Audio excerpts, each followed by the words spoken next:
Hello and welcome to this very, very special Diwali show. As is the custom every year, my guest is Rakesh Jhunjhunwala. Rakesh, let me start by wishing you a very happy Diwali.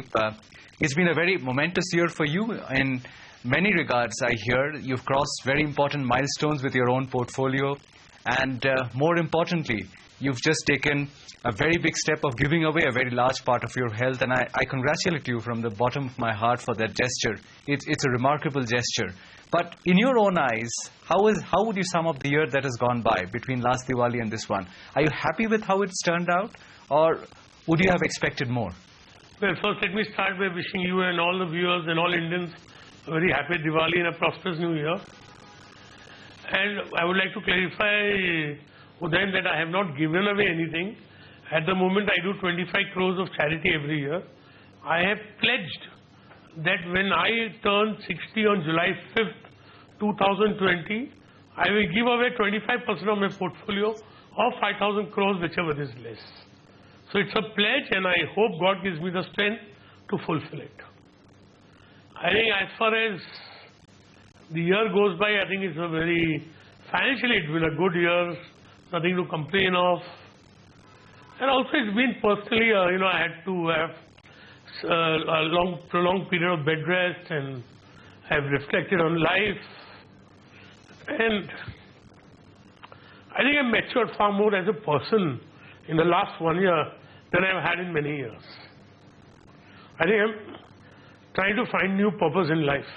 That's more important, of course, far more significant than creating more wealth, which you will, I'm sure, as time goes by. But some things are more important than making money, as you yourself will admit, I hope. I was just looking at the numbers, Rakesh, between 2014 Diwali to this Diwali. 2014 to 15, the market was flat, and between last year Diwali and today, this Diwali, it's up about 8-9%. These are not staggering returns. Do you think it's because the market's realizing that the pace of economic recovery is probably a bit more sluggish than what it had anticipated? Or what could be the reason that the last 2 years have been pedestrian as far as the index goes by the market standards? No, but if you ignore 2014 and you look at 2013 August, I think the Nifty bottomed at 5,700. So you look at 2013 and 2016, in 3 years, you had a gain of nearly 16-17% compounded. Having said that, I agree with you that the pace of change or growth in the economy has been slower than anticipated. But Udayan, having said that, I was just looking at some figures. In 2002-03, our rate of savings was around 26%. Our rate of investment to GDP was 25%. And rate of profits, corporate profits to GDP was 2.2%. Now this went to as high as 37% savings, 35% investment to GDP, right, and 7% profits to GDP. And this was mainly led by an investment boom which was caused by lower inflation. So I think maybe the Indian economy today is in a situation as India was in 2002-03, 2003-04. I'm not saying about the stock market. But I'm not saying that the stock market from 2003 to 2008 went up 4 times. I'm not saying the market is going to go up 4 times in the next 6 years. But as far as the economy is concerned, I think we may be on the cusp of a major turnaround. Today, corporate profit to GDP is 4%. Inflation is 4 to 5%. Investment to GDP is 29%. Savings is 33%. So in my opinion, savings is going to go up. Saving rates is going to go up. Investment to GDP is going to go up. Inflation is low, consumer demand is reviving. So I'm very hopeful that, they say India will grow at 7, 7.5%, 8%. I think, India is going to have 8% as the new normal level of growth, in my opinion. And I think we will slowly inch towards 10%. As far as economic profits go. And I think there will be a disproportionate gain in percentage of corporate profits to GDP, therefore there will be a disproportionate rise in corporate profit growth. Starting when, Rakesh? That's the point. You're right. I mean, this is going to happen. But we've been talking about this U-shaped growth, and every couple of quarters we are just pushing this back. We are still not seeing that kind of investment growth that you are talking about. It is inevitable, it will happen. But do you think you can time it, or it may go on to stretch people's patience as it has already over the last year and a half? See, markets don't let you make money easily. You've got to have faith. Everybody's patience and conviction is tested. Then only can you make the money. But the fact remains that for 2 years we had bad monsoons. The government has taken a lot of effective steps, I think. Those steps are taking time to fructify. I, for one, think it's at our doorsteps now. And it will be the story of the boy who cried wolf. And I'm seeing some of the companies I have contact with in Metro, we are seeing good revival of consumer demand. I think we had bumper crops. So I think there will be both revival of consumer demand and revival of investment. I think one thing which is keeping it afloat is, we are not able to recognize fully and attack this problem of bank NPAs. I think what happened in Axis Bank, I liked it very much in last quarter.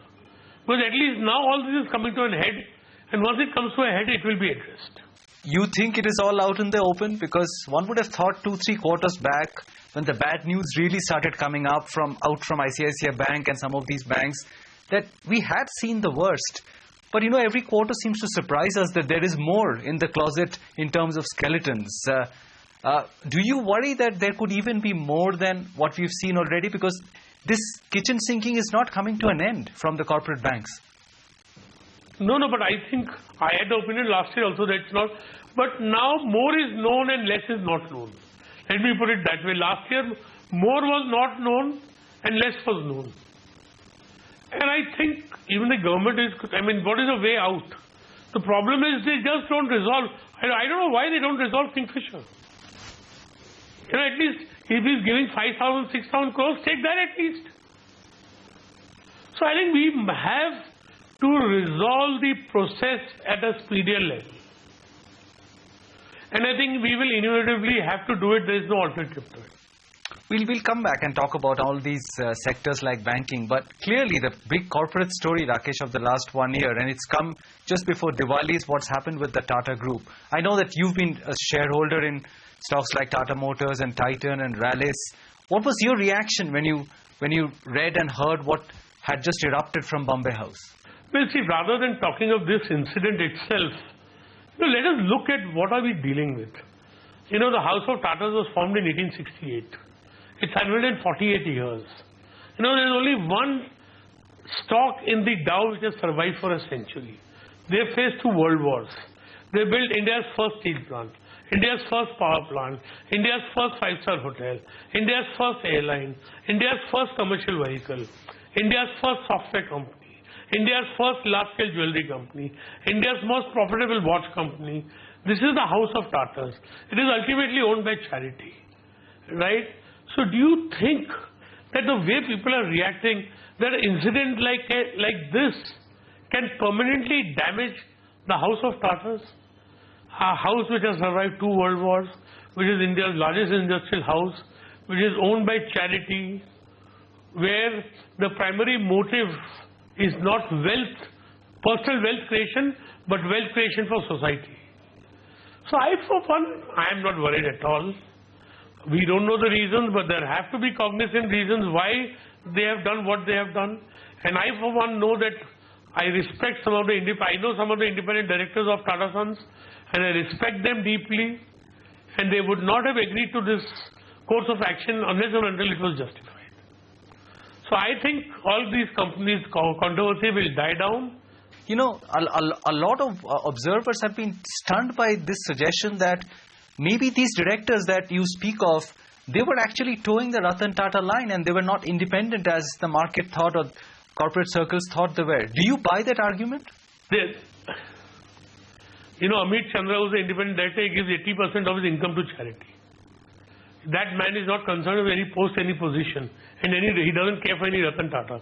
He cares for what is right and wrong in his judgment. Let me tell you. So I respect the independent directors, and we don't know what conspired. So how are we to judge? We are not party to all the facts. And I don't think that the House of Tatas wants to make all the facts public because it will be like throwing mud at themselves. Suppose they felt that there were some questionable decisions taken, if they make it public today, it will be throwing mud at themselves. That's what my judgment says. I know nothing. So therefore, to judge anything in this matter in incomplete knowledge, I think is incorrect. And I don't question the intention or the integrity of any of the directors of Tata Sons. And I'm sure the House of Tatas will rise above this and will continue on its path of prosperity and contribution to society as it is always done. One certainly hopes so, Rakesh. It's just that these allegations come right from the top, and that too from a man who was at the helm for 4 years. And for fund managers on the outside who own these Tata Group stocks, you can't blame them for thinking for a moment that, is it really that bad inside the group? Are they taking decisions at the chairman level which are not based on merit? Is their balance sheet a mess, as Cyrus Mistry is pointing out in many group companies? Should we be investing in these companies if this is the process of decision making? Surely some nervousness is in order for people who own these stocks and actually don't know what is transpiring within the group at the board level. Well, then, with due respect to Mr. Cyrus Mistry, he should have addressed and told investors this when he was the chairman. If they were in a mess, what was he doing? Why was he keeping quiet?